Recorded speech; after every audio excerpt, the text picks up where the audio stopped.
फट गई बस, इतनी से मैं फट गई। ये तो ट्रेलर था मेरे भाई, पूरी पिक्चर तो अभी बाकी है।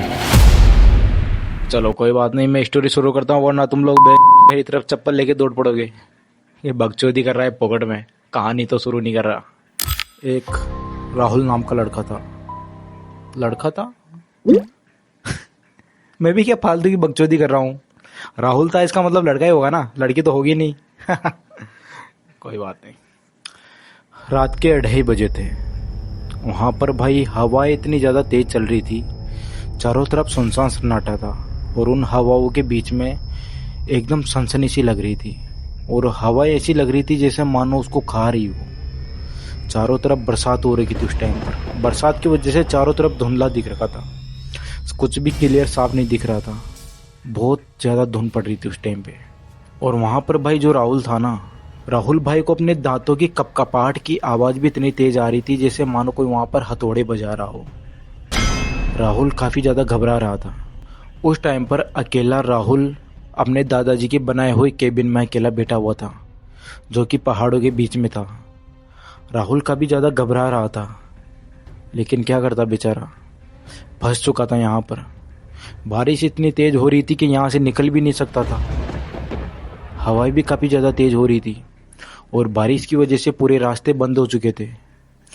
उसी टाइम पर राहुल को किचन की तरफ से किसी के चलने की आहट सुनाई देती, जैसे कोई चल रहा है उधर। राहुल डरते हुए जाता है भाई उस तरफ। इसकी जान निकलने वाली थी, इसकी जान हलक में निकल रही थी भाई उस चीज़ को सुनकर। लेकिन करता क्या कर सकता था बेचारा। जाता है उस तरफ। जब ये किचन में जाकर देखा तो वहाँ पर कोई नहीं था, लेकिन वहाँ पर खिड़कियाँ खुली हुई थी, जो बहुत तेज़ हवाएं चल रही थी। इस वजह से काफ़ी ज़ोर से उसकी आवाज़ें आ रही थी, खड़खड़ खड़खड़ खड़खड़ खड़खड़। और राहुल को वो आवाज़ भी भाई एकदम बहुत डरावनी सी लग रही थी। काफ़ी ज़्यादा घबरा रहा था डर के मारे। राहुल जाता है, उन खिड़कियों को बंद करता है और वहाँ से खिड़कियों को बंद करके जब वो वापस आ रहा था, उसके दिमाग में एक चीज़ आई कि यार एक काम क्यों ना करते हैं, चाय बना लेते हैं। जिसका जो डर है वो थोड़ा कम हो जाएगा, थोड़ा स्ट्रेस है वो कम हो जाएगा। राहुल भाई वहाँ पर चाय बनाने लग जाता है। तभी उसकी नज़र जाती है नीचे फर्श की तरफ, जहाँ पर किसी के पैरों के निशान हो रहे थे। राहुल सोच रहा था कि यार यहाँ पर पैरों के निशान कैसे हो सकते हैं, यहाँ पर तो कोई आया ही नहीं मेरे सिवा।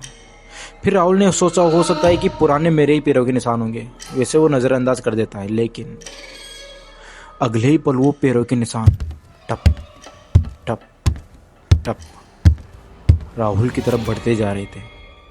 अफसोस कि राहुल उसे देख नहीं पा रहा था कि वहाँ पर कोई और इंसान भी है, बस उसको वो पैरों के निशान नज़र आ रहे थे।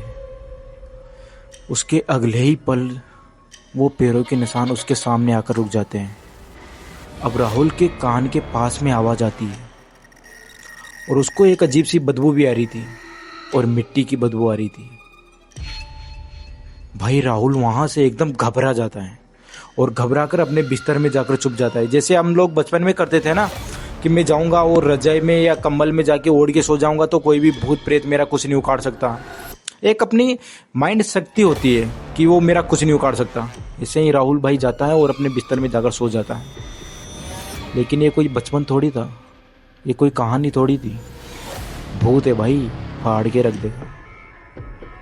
असली खौफ तो अब शुरू होगा, ध्यान से सुनना बाकी क्या होता है। भाई यहाँ जब राहुल सो रहा था तो अगले 2 मिनट तक सब कुछ शांत रहा, बिल्कुल नॉर्मल, एकदम सुनसान सन्नाटा, किसी की भी आवाज़ नहीं आ रही थी। तभी उसको एक जानी पहचानी सी आवाज़ आती है उसी की बिस्तर के नीचे से। राहुल राहुल बाहर निकल के मत देखना, वो तुम्हें ही देख रहा है। तुम्हारे छत के ऊपर लटका हुआ है एक काला साया जो तुम्हारे ऊपर नजर रखे हुआ है। भाई राहुल की एकदम फट चुकी थी, क्या बताऊं यार, राहुल की एकदम जान हलक में आ चुकी थी। लेकिन आप लोगों को पता है कि इंसान की फितरत होती है, वो अपनी आदतों से मजबूर होता है। हम किसी को बोल देंगे कि भाई उधर मत जाना, तो साला होश करके उस तरफ जाएगा। यही इस राहुल के साथ हुआ था। भाई राहुल वहां से जो उसने चादर ओढ़ रखा था उसको हटाता है हल्का सा और अपनी बारीक बारीक आंखों से देखता है छत के ऊपर। और वो वहाँ पे देखता है कि ऊपर एक काला साया लटका हुआ था, और वो वहाँ पर देखता है कि सफ़ेद आंखें और उसके लंबे बाल जो कि उल्टा लटकने की वजह से नीचे लटके हुए थे, उसका ब्लैक चेहरा काफ़ी डरावना, और उसके हाथ पैर भी बिल्कुल उल्टे ऐसे मुड़े हुए थे जैसे मानो कोई रस्सी हो जो बल खा रखी हो। काफ़ी ज़्यादा डरावना लग रहा था। भाई राहुल वहाँ से भागने की कोशिश कर रहा था लेकिन भाग नहीं पा रहा था। राहुल वहाँ से चिल्लाने की चीखने की कोशिश कर रहा था लेकिन वहाँ से चीख नहीं पा रहा था, जैसे मानो उसकी जान उसके हलक में फंस चुकी हो, उसके गले में फंस चुकी हो। वो चीखना चाहता है लेकिन चीख नहीं पाता, वहाँ से भागना चाहता है, पूरी कोशिश करता है लेकिन उसके पैर उठ नहीं रहे थे। क्या करता बेचारा, डर चुका था पूरा। भाई वहां से राहुल जैसे तैसे कोशिश कर ही रहा था, तभी उसको बाहर से अपने घर की बेल डोल बजने की आवाज सुनाई देती है, और बाहर से उसका दोस्त था दिनेश जो बोले जा रहा था, भाई राहुल गेट खोल, मैं आ गया हूँ तुझे लेने के लिए, मैं भटक गया था रास्ते में, मैं तुझे लेने के लिए आया हूँ, जल्दी से गेट खोल।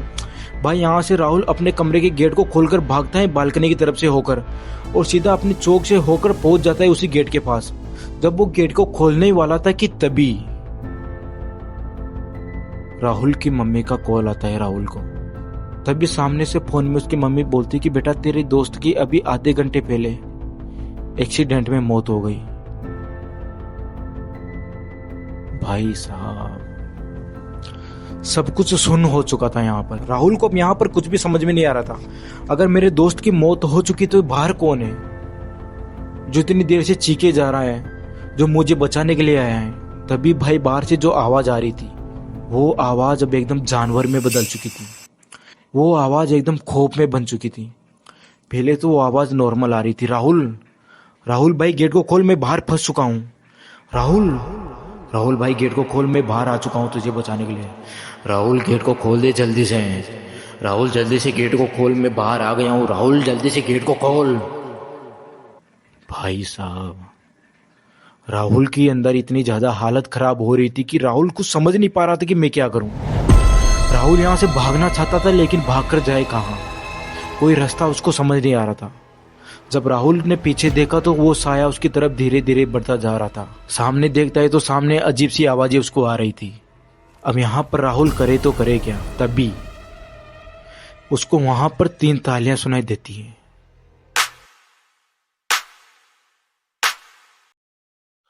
जब उसको पहली ताली की आवाज सुनाई दी तो उसको बाहर से जो आवाज आ रही थी वो अब एकदम बंद हो चुकी थी, और उसको जब दूसरी ताली सुनाई दी तब वो जो काला साया उसकी तरफ बढ़ता जा रहा था धीरे धीरे, अब वो वहां से गायब हो चुका था। और तीसरी ताली जब बजी ना भाई, अब राहुल की यहाँ पर पूरी कपकपाहट बंद हो चुकी थी। राहुल जो इतनी देर से घबरा रहा था उसकी पूरी घबराहट बंद हो चुकी थी। अब यहाँ पर राहुल की जब अगले ही पल आंख खुलती है तो राहुल अपने आप को सीलिंग से उल्टा छत के ऊपर चिपका हुआ पाता है, और राहुल जब नीचे देखता है तो एक आदमी जो कि दूसरा लड़का राहुल ही था वहां पे सो रहा था। और यहाँ पर मैं आपको एक बात बताना भूल गया स्टार्टिंग में कि जब राहुल यहाँ पे आया था ना, उस टाइम पर दीवार के ऊपर एक तस्वीर लगी हुई थी जो किसी अनजान आदमी की थी। उसको राहुल बिल्कुल भी नहीं जानता था। राहुल उस टाइम पर सोच रहा था कि यार ये तस्वीर किसकी है। अब यहाँ पर जब अगले पल राहुल ने देखा ना तो उस इंसान की तस्वीर बदलकर अब वहां पर राहुल की तस्वीर लगी हुई थी। अब यहाँ पर राहुल समझ चुका था कि भाई मैं इस खंडर में फंस चुका हूं, ये तस्वीर अब यहाँ पर मेरी लग चुकी है, इसका मतलब मैं मर चुका हूँ, मैं अब एक भूत प्रेत बन चुका हूँ। जब राहुल दूसरी तरफ देखता है तो दूसरी तरफ एक आईना लगा हुआ था। वहां पर जब वो अपने साये को देखता है तो राहुल की आंखें पूरी सफेद हो चुकी थी, उसका काला डरावना चेहरा बन चुका था, और उसके पूरे हाथ पैर एकदम उल्टे हो चुके थे। भाई साहब राहुल को कुछ भी समझ में नहीं आ रहा था कि अब मैं यहाँ पर क्या करूं। तभी अगले दिन सुबह होती है और जो वो लड़का था ना जो बेड के ऊपर सो रहा था, अब वो अगले दिन बाहर चाय बैठ कर पी रहा था आराम से, लेकिन राहुल इस कमरे से बाहर नहीं निकल पा रहा था क्योंकि राहुल रात में सदमे की वजह से मर चुका था। तो भाई लोग आपको हमारी स्टोरी कैसी लगी? वैसे भाई मैंने इस तरह की स्टोरी पहली बार बनाई, मुझे बिल्कुल भी नहीं पता कि भाई स्टोरी अच्छी बनी होगी या बुरी बनी होगी। जो भी बनी है आप लोग कमेंट करके बताना आपको कैसी लगती है। और भाई मेरा नाम है आकाश और आप देख रहे हैं मेरा चैनल गोस्ट कास्ट। और आखिरी में जय जय श्री राम। ठीक है दोस्तों, आप मुझे पता है चैनल को सब्सक्राइब तो करोगे नहीं, लेकिन यार वीडियो को तो लाइक कर ही सकते हो यार। चैनल को भी सब्सक्राइब कर देना मेरे भाई, क्या हो जाएगा यार, अभी तुम्हारे भाई का चैनल भी मोनेटाइज नहीं हुआ है यार। ठीक है दोस्तों, ओके, जय श्री राम।